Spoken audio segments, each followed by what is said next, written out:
Detained alleged Visayas drug lord Kerwin Espinosa retracts all his accusations against opposition Senator Laila de Lima.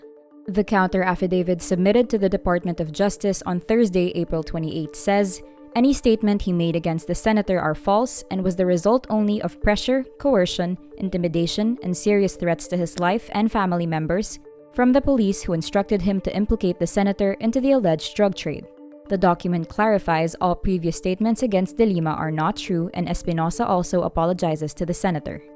Espinosa claimed he paid de Lima pay out drug money through the senator's bodyguard Ronnie Dayan.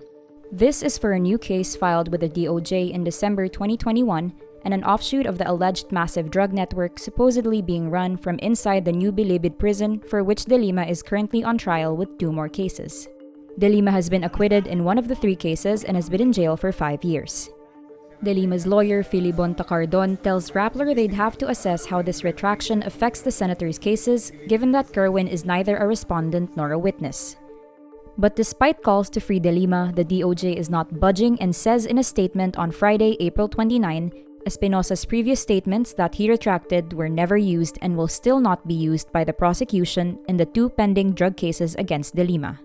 The palace also says in a separate statement, Espinosa's recent actions do not impact de Lima's pending cases.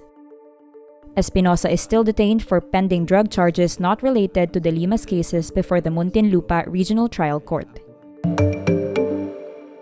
Presidential candidate and Vice President Leni Robredo challenges her opponent Ferdinand Bongbong Marcos Jr. to a one-on-one debate 10 days before the election. In a statement on Friday, April 29, Robredo says at this point in the campaign, only the survey frontrunner Marcos has refused to join debates that were previously attended by all 10 contenders for Malacanang.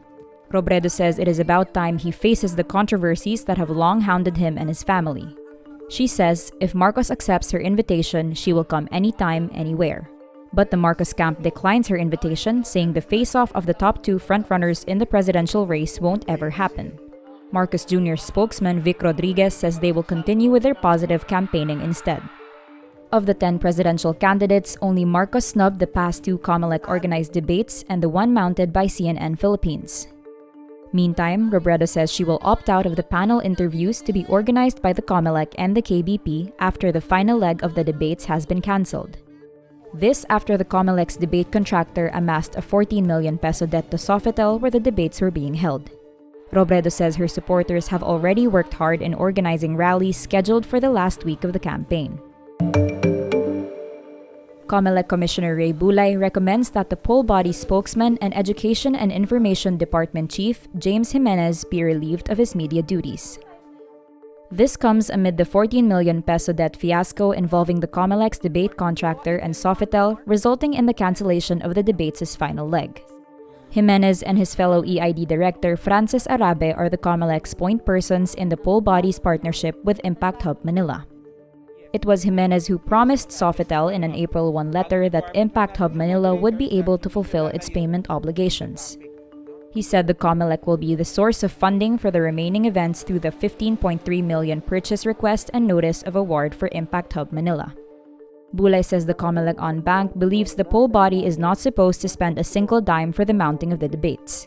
Bulay also cites the Comelec's March 7 Memorandum of Agreement with Impact Hub Manila, which said the latter shall organize and produce the Pilipinas Debates 2022 free of charge. British comedian James Corden says on Thursday, April 28, he is leaving The Late Late Show on CBS television in 2023 after 8 years as host to explore other opportunities. Corden announces the news at an episode taping in Los Angeles. The comedian's contract was due to expire in August, but he agreed to host the show for 1 more season that will run through spring of next year.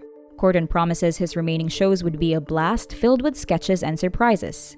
Corden was relatively unknown in the United States when he began hosting The Late Late Show, but generated buzz with his viral carpool karaoke segments in which he sang along with stars including Adele and Lady Gaga.